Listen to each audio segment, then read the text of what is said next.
Already, in fact, seeing more applications around used cars than new cars. How dramatic is the shift? Yeah, we've seen, like you've alluded earlier, a drop in 3.1% on new vehicles for the month of February. We've seen an increase of 5.7% in our applications for the month of February.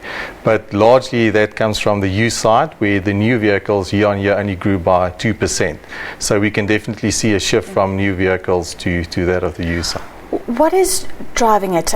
Is the weak rand raising the costs of new cars?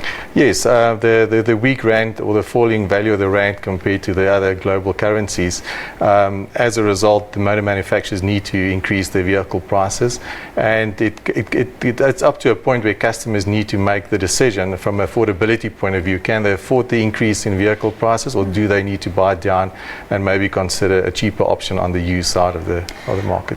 I'm interested because the cost of running a car has become so much more. We've got petrol prices at record highs, another hike on Wednesday, e-tolls, a new fuel levy announced by the finance minister. But those new, more fuel-efficient cars, doesn't that make them more attractive, or are there used options that are still fuel-efficient that consumers are looking at? Yeah, if you look at the motoring costs, when you do finance a vehicle, the majority of the impact for the consumers on the fuel side, the cost of fuel, the e-tolls, the running cost of a new vehicle versus a used vehicle is exactly the same. There's no difference between the two. The real difference is in the price, in terms of what the customers are willing to pay and what value can they get for their money. So until such time where motor manufacturers stop incentivizing the dealer network and also try and provide cheaper motoring for the consumer, the shift will definitely move towards the used side.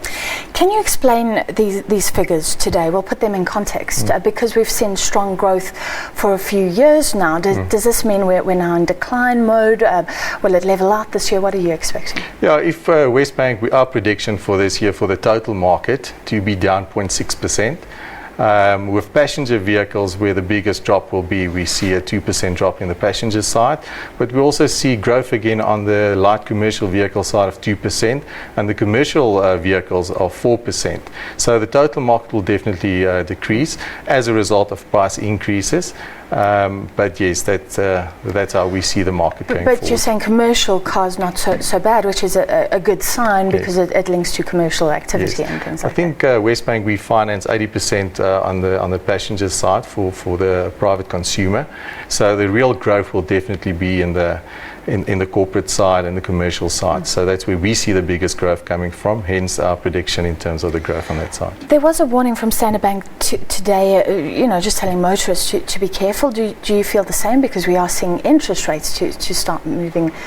We're seeing them starting to move up as well. We're quite fortunate that 62% of our motor book is done on or written on fixed rates. So that does give the customers a bit of protection and peace of mind when it comes to the mobility cost of the vehicle. So in light of the fixed rates and the high percentage fixed rates that we did write in the past. Is it really a better option?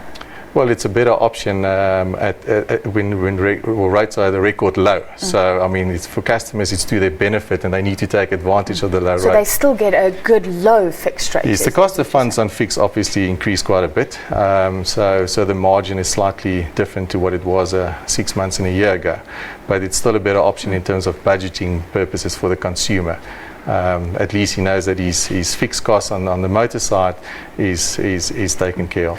If you were a motorist thinking of buying a new car, would you think of doing things differently? There are lease options, or you have a bigger residual value, or should you try and pay off your car as quickly as possible? Yeah.